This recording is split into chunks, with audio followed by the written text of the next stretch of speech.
You can only help someone who wants to be helped. आजच्या कॉर्पोरेटच्या जगात एक उत्तम उदाहरण द्यायचं झालं म्हणजे कोडॅक कंपनी.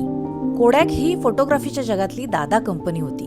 त्यांच्याकडे अफाट पैसा होता. त्यांच्याच इंजिनियरने सर्वात आधी डिजिटल कॅमेऱ्याचा शोध लावला होता. पण कोडॅकच्या मॅनेजमेंटला बदलायची इच्छा नव्हती. त्यांना त्यांच्या जुन्या फिल्म रोल्सच्या व्यवसायाचा एवढा अभिमान होता की त्यांनी ती नवीन डिजिटल क्रांती ही नाकारली. जग त्यांना ओरडून सांगत होते की बदला, नवीन टेक्नॉलॉजी शिका, पण ते खापरासारखे ठाम राहिले.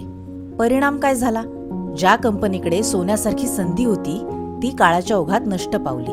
दुसरीकडे ज्या कंपन्यांनी स्वतःला बदलले त्या टिकल्या.